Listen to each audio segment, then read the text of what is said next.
And the reason this is important is not only because torture does not end up yielding good information. Most intelligence officers agree with that. I met with a distinguished group of former generals who have made it their mission to travel around and talk to presidential candidates and to talk in forums about how this degrades the discipline and the ethos of our military.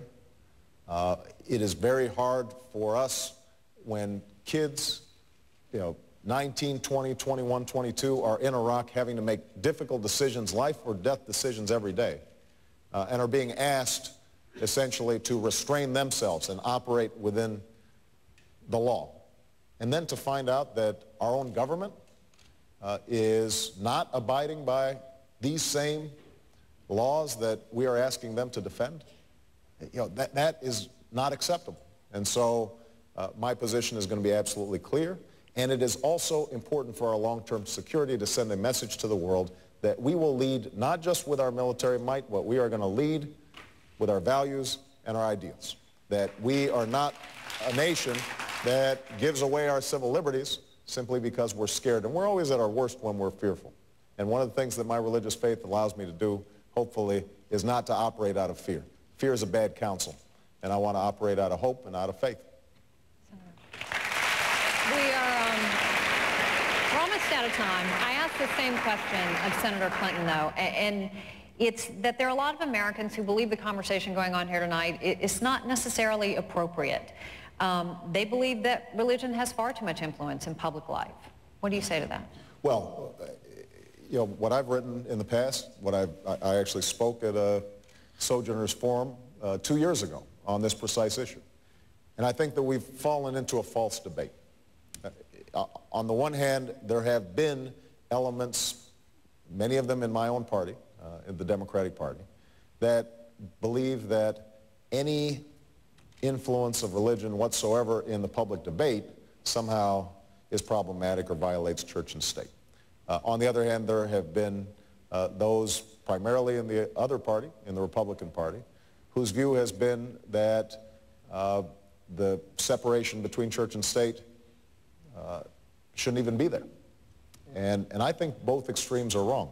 What I believe is that all of us come to the public square with our own values and our ideals and our ethics, what we believe. And people of religious faith have the same right to come to that public square with values and ideals that are rooted in their faith.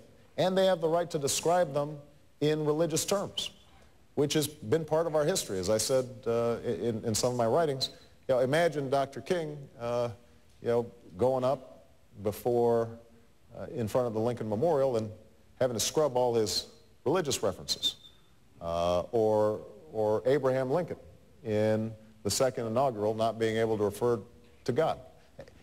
What religious language can often do is allow us to get outside of ourselves and mobilize around a common good.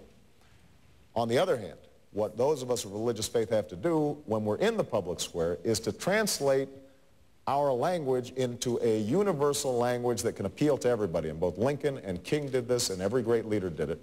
So because we are not just a Christian nation. We are a Jewish nation, we are a Buddhist nation, we are a Muslim nation, Hindu nation, and we are a nation of atheists, non-believers. And it is important for us not to try to kill the debate by saying, well, God tells me I'm right, and so I'm not going to listen to you. Rather, we've got to translate whatever it is that we believe into a language that allows for argument, allows for debate, and also allows that we may be wrong. And the biggest danger, I think, for those of us with religious faith when we're in the public sphere is a certain self-righteousness, where we start thinking that, well, I've got a direct line to God.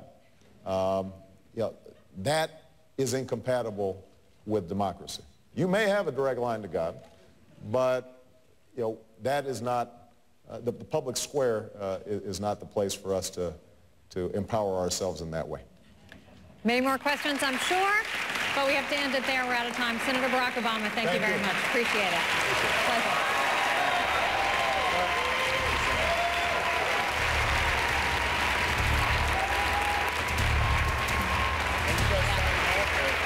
I want to just say hi to some people. Please do. Please do. Okay? We're going to sign off. Absolutely. I want to thank my co-host, Newsweek's John Meacham, as well as all the customers who joined us for tonight's forum, and also to the folks at Faith and Public Life, the One Campaign, and Oxfam America. And finally, a big thanks to our host here at Messiah College. Senator John McCain, we should mention, was not able to join us tonight. We look forward, though, to having him and the eventual Democratic nominee for another Compassion Forum very soon. I'm Campbell Brown in Grantham, Pennsylvania.